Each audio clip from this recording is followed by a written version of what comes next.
여러분 안녕하세요. 8월 10일 화요일 셉스의 꿈쟁이 라디오 꿈지기 셉스입니다. 오늘은 여름의 삼복 가운데 마지막에 드는 복날인 말복입니다. 그리고 며칠 전에는 입추이기도 했죠. 그래서인지 요즘은 아침 저녁으로 조금은 더위가 덜해진 것 같습니다. 무더운 여름도 점차 후반부에 접어드는 것 같습니다. 그러나 우리 지구는 점점 더 더워지고 있습니다. 뉴스를 통해서 본 소식인데 현재 지구의 기후가 비상사태이고 그래서 그리스에는 폭염으로 인한 초대형 산불이 이어지고 있다고 합니다. 그리스뿐만 아니라 그 전에도 지구촌 곳곳에서 지구 온도가 상승한 것으로 인한 산불들이 발생하고 있고 또 이로 인해서 지금 기후 위기인 코드레드 경고가 내려졌다고 합니다. 어제 유엔의 기후변화에 관한 정부 간 협의체에서는 지구의 온도가 1.5도 상승하는 지구 가열화 시점이 10년 앞당겨졌다고 발표를 했습니다. 이는 탄소 배출의 증가와도 밀접한 관련이 있다고 합니다. 그래서 전 세계적으로 탈탄소화 사회로 전환하려는 노력이 계속 이어지고 있습니다. 이제는 이런 환경오염 또 지구의 이런 위기 이제는 먼 미래나 남의 이야기가 아닙니다. 오늘 내가 있는 그 자리에서 우리가 지구를 아끼고 사랑하고 이 환경 문제에 대한 기후 문제에 대한 경각심을 갖지 않으면 우리 모두가 가까운 미래에 어려움을 당하게 되는 더 이상 이 지구에서 우리가 발 디디고 설 수 없게 되는 그런 시간이 찾아오지 않을까 생각이 듭니다. 오늘 내가 있는 그 자리에서 자원을 아껴서 사용하고 쓰레기와 탄소 배출을 줄이려는 노력이 필요합니다. 나는 아니고 다른 누군가가 노력할 일이 아니라 우리 모두가 노력해야 하는 일입니다. 각자의 집에서 분리수거를 철저히 하는 것, 전기를 아껴서 사용하는 것 이런 작은 것부터 시작해야 하겠습니다. 안타까운 소식으로 시작했지만 우리 다 함께 이런 생태 위기를 극복하고자 힘낼 수 있기를 바라면서 오늘의 꿈쟁이 라디오 시작하겠습니다.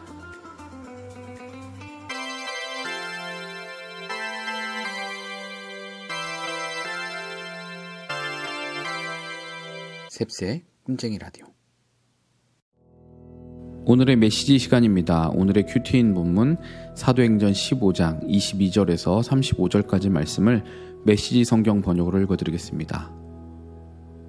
사도와 지도자와 모든 사람들이 거기에 동의했다. 그들은 교회에서 상당히 비중 있는 바사바라는 유다와 실라를 택하고 바울과 바나바와 함께 그들을 편으로 다음에 편지를 안디옥으로 보냈다. 여러분의 형제인 사도와 지도자들이 안디옥과 시리아와 길리기아에 있는 우리 형제들에게 편지합니다. 평안하십니까? 우리 교회의 몇몇 사람들이 여러분에게 가서 여러분을 혼란스럽고 당황스럽게 하는 말을 했다는 소식을 들었습니다. 알아두십시오.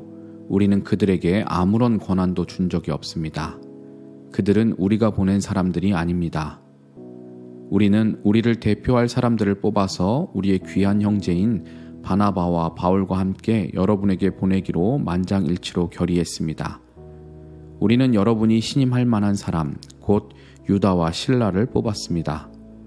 그들은 우리 주 예수 그리스도를 위해 몇 번이나 죽음까지도 마다하지 않은 사람들입니다. 우리는 그들이 여러분을 대면해서 우리가 쓴 내용이 사실임을 확증해 주도록 그들을 보냅니다. 성령과 우리는 꼭 필요한 최소한의 책임 외에는 여러분에게 어떤 무거운 짐도 지워서는 안 된다고 생각합니다. 여러분은 우상과 관계된 활동에 관여하지 않도록 조심하고 유대인 그리스도인들에게 거슬리는 음식, 이를테면 피 같은 것은 내놓지 말며 성생활과 결혼의 도덕을 지키십시오. 이런 지침만 따른다면 우리 사이에는 뜻이 맞고 돈독한 관계가 충분히 유지될 것입니다. 하나님께서 여러분과 함께 하시기를 바랍니다. 그들은 안디옥으로 떠났다. 그들은 그곳에 도착해서 교회 회중을 모아놓고 편지를 읽어주었다. 사람들은 크게 안도하고 기뻐했다. 훌륭한 설교자인 유다와 실라는 많은 격려와 소망의 말로 새로운 동료들에게 힘을 실어주었다. 어느새 돌아갈 때가 되었다. 새로운 동료들 모두가 웃음과 포옹으로 그들을 전송했고 유다와 실라는 자신들을 보낸 이들에게 보고하러 가기 위해 길을 떠났다. 바울과 바나바는 안디옥에 머물면서 하나님 말씀을 가르치고 전했다. 그러나 그들은 혼자가 아니었다. 당시 안디옥에는 가르치고 전하는 사람들이 많이 있었다.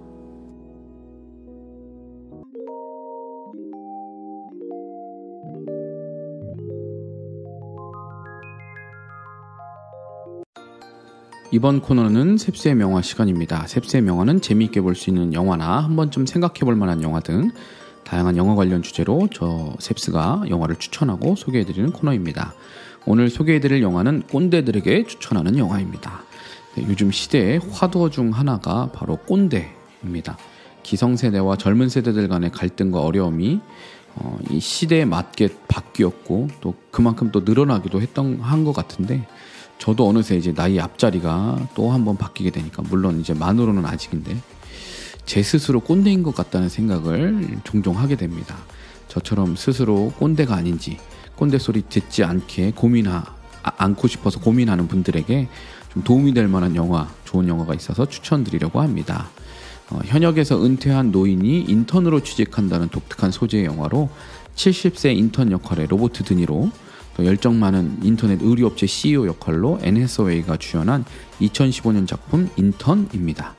이 영화의 줄거리는 창업 1년 반 만에 직원 220여 명의 성공 신화를 이룬 줄수라는 이 앤 해서웨이가 연기하는 줄수라는 이 CEO 여성이 70세의 이 벤을 인턴으로 채용하게 되면서 개인적으로 또 회사적으로 있는 어려움을 극복해가는 그 과정을 그리는 따뜻한 영화입니다.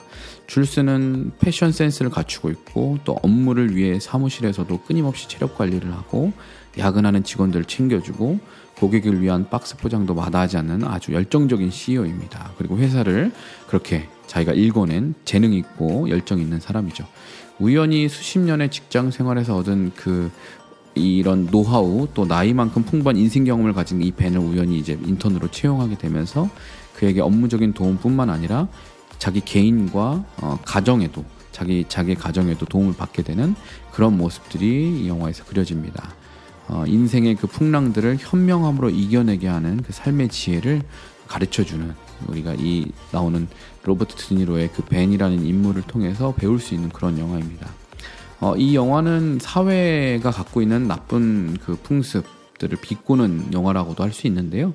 취업 시장에서 나이 제한을 어떻게 보니 좀 풍자하고 이제 비판하는 그런 내용이고요. 사회 전반의 성차별 문제도 다루고 있습니다. 그래서 여기 이 영화의 컨셉 자체가 그래서 나이 많은 노인을 인턴으로 고용하고 여성 CEO가 등장하는 게 바로 그런 이유인 거죠. 그런 것들을 이제 비꼬면서 얼마든지 나이 많은 사람도 일을 잘 할 수 있고 나이의 제한에 상관없고 또 여성 CEO들도 자기 역할을 잘하고 이런 것들을 이제 이야기하고 있습니다. 이 영화에 보면 처음에는 줄스가 이 회사에서 이런 인턴 프로그램 은퇴한 이런 65세 이상의 노인들을 대상으로 하는 이 인턴 프로그램을 이제 회사 차원에서 하니까 어쩔 수 없이 했지만 그렇게 탐탁하지 않게 생각을 합니다. 70세 벤을 취업을 시키지만 이제 못 믿는 거죠, 그다지. 그런데 이제 벤의 연륜에서 묻어나는 어떤 처세술, 각종 노하우들이 점점 신뢰를 갖게 되고 나중에는 이제 줄스가 자기 개인 운전기사도 맡기게 되고 둘이 진심으로 마음을 터놓고 대화하면서 베스트 프렌드가 되죠.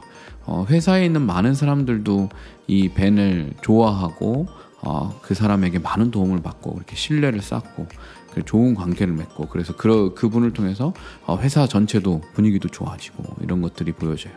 벤이 그래서 나이 어린 그 동료들에게 막 연애 상담을 해주기도 하고 클래식 스타일의 옷을 이렇게 코디하는 것들도 알려주면서 굉장히 친근한 아버지와 같은 관계를 다른 이제 자기보다 나이가 훨씬 어리죠. 자기 아들보다 어떻게 보면 어린 그런 친구들과도 그런 좋은 관계를 맺어가는 걸 보여줍니다. 제가 이 영화에서 꼽는 최고의 명장면은 뭐 어떤 한 장면이 아니라 벤이 줄스의 이야기를 들어주는 장면들이에요. 이 영화에 나오는 그 벤의 공통적인 모습을 보면 물론 줄스가 이제 주로 이제 대화하는 대상이지만 줄스뿐만 아니라 많은 사람들과 대화할 때 그 사람의 이야기를 굉장히 경청해주는 모습이 많이 나옵니다. 특히 이제 줄스와 벤이 서로 대화를 할 때 벤이 자기가 경험이 많다고 자기가 나이가 많다고 난 이런 경험을 했어 나 때는 말이야 이러면서 이야기하지 않아요. 끝까지 그 이야기를 들어주고 경청해 줍니다. 좋은 어른, 좋은 리더의 자세는 바로 경청이라는 것을 알 수 있는데요. 다른 사람의 말을 끊거나 막 대충 흘려듣고 자기 하고 싶은 이야기만 한다거나, 아무리 자기보다 나이 어린 사람이라도, 경험이 부족한 사람이라도 먼저 끝까지 말을 진실되게 들어주고 그들이 필요로 할 때 조언을 해주는 그런 모습이 이 벤에게 보여지는, 이 영화에서 보여주는 그 모습이 굉장히 인상적이었어요. 이런 대화하는 장면들을 통해서 CEO인 줄스에게 진실된 친구로 힘이 되어줄 수 있었던 거죠. 그런 모습이 신뢰를 주고 내 이야기를 들어주는구나 라는 거 이제 느끼게 되는 거죠. 오늘은 이렇게 인턴이라는 영화를 추천해드렸는데요. 다음 세대에게 우리가 좋은 어른으로 또 사회에서 좋은 리더가 되려면 어떤 모습이 필요한지 배울 수 있는 것뿐만 아니라 정말 좋은 사람은 어떤 사람인지를 보여주는 것 같아서 참 가슴이 훈훈해지는 그런 영화입니다. 꼭 한번 보시기를 추천드리고요. 영화를 보면서 여러분들도 기억에 남는 장면, 같이 이야기하고 싶은 주제가 있다면 댓글로 남겨주시기 바랍니다.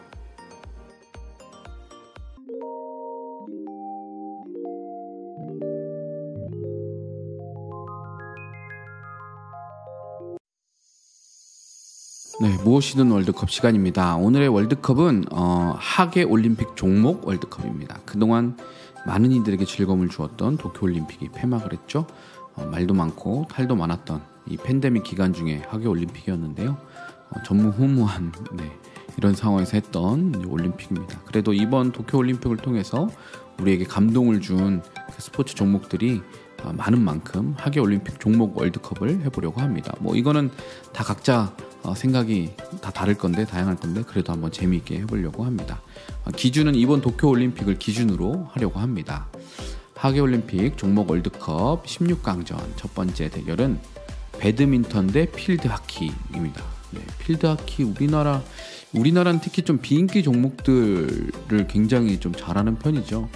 배드민턴이나 필드하키도 막 그렇게 인기 있는 종목은 아닌데 저는 개인적으로 어렸을 때 배드민턴 좋아하고 좀 잘하기도 했고 배드민턴 선택을 하겠습니다. 네, 하계올림픽 종목 월드컵 16강 두 번째 사이클 대 핸드볼. 사이클의 매력은 제가 아직 잘 모르는 것 같아요. 그래도 핸드볼은 우리나라가 또 강국, 물론 비인기 종목이지만 잘 하는 편이죠. 트라이애슬론 대 요트, 둘 다 우리나라에선 그렇게 막 인기 종목은 아닌데 저도 잘 모르고 어떤 게 나을까요? 트라이애슬론 세 가지 이제 육상, 자전거, 수영 이거인 것 같은데 트라이애슬론 하겠습니다. 둘 다 잘 모르니까 아무거나 선택을 해야 될 것 같아요. 그 다음 테니스 대 양궁. 양궁은 이번에 우리나라가 아주 그냥 한 종목 빼고는 다 석권한 최고의 효자 종목이었죠. 양궁을 선택하겠습니다. 기계체조 대 럭비. 둘 다 잘 모르지만 기계체조를 선택하겠습니다. 럭비를 했나요 이번에? 이번에 했는지 모르겠네요. 그 다음 농구 대 복싱. 복싱도 우리나라 예전에 막 잘하고 했었던, 농구도 우리나라에서도 꽤 인기 있는 종목이고 저도 농구하는 거 좋아하고요. 저는 농구하는 걸 더 좋아하니까 농구를 선택하겠습니다. 그 다음은 사격 대 태권도. 이번 도쿄올림픽에서 두 종목 다 참 기대가 컸었죠. 사격은 진종호 선수, 그리고 태권도 이대훈 선수 다 기대를 했었는데 메달을 획득하는 데 실패했죠. 그래도 최선을 다해준 선수들이 참 멋있었고요. 또 저는 태권도를 검은띠까지 땄었기 때문에 태권도인으로서 태권도를 선택하겠습니다. 하계올림픽 종목 조정 대 축구.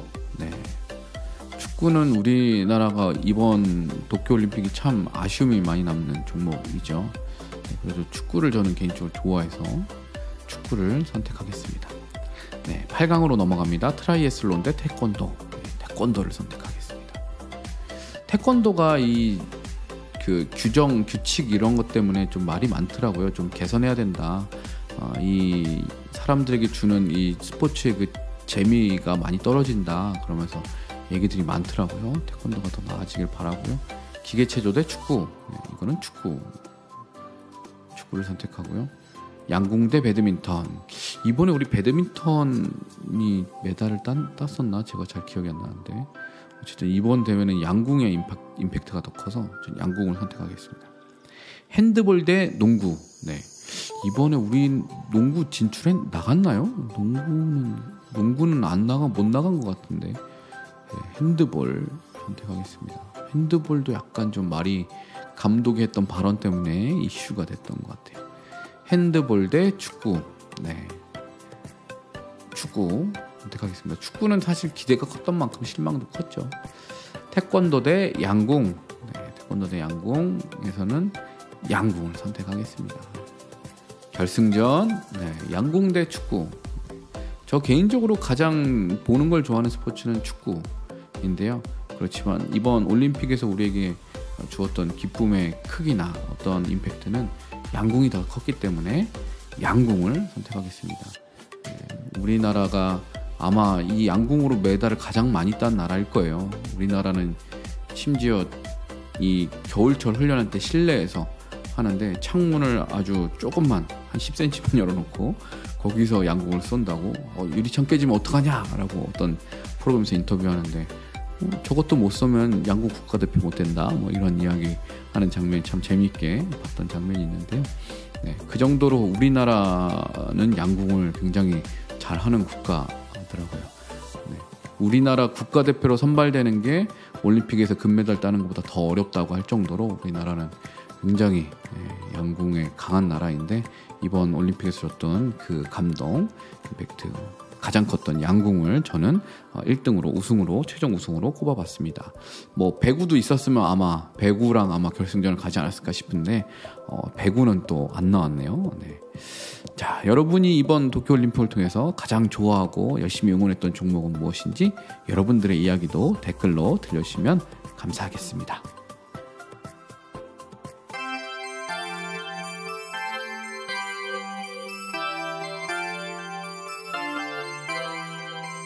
셉스의 꿈쟁이 라디오.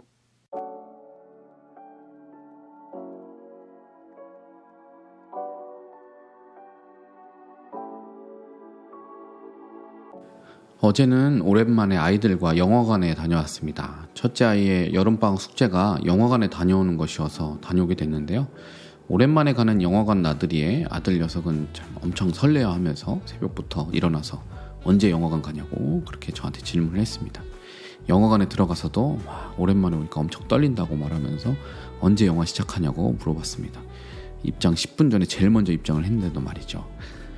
영화관을 처음 가는 것도 아닌데 오랜만에 가면서 이렇게 즐거워하고 설레하는 모습을, 그런 아이의 모습을 보면서 순수한 모습을 발견하게 됩니다.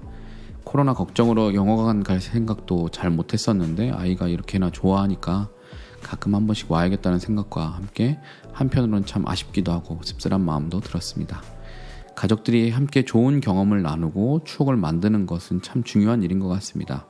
바쁜 일상에 쫓겨서 정말 소중하게 여겨야 할 것들을 놓치고 있는 것은 아닌지 돌아보게 됩니다. 여름 휴가를 많이 다녀오게 되는 그런 시즌인데요. 어딜 가시든지 항상 코로나 조심하시고 건강 잘 지키시기 바랍니다. 더불어 가족들이 함께 행복하고 즐거운 추억을 차곡차곡 많이 잘 쌓아나가실 수 있기를 바랍니다. 지금까지 셉스의 꿈쟁이 라디오, 저는 꿈지기 셉스였습니다. 오늘도 사랑하고 축복합니다.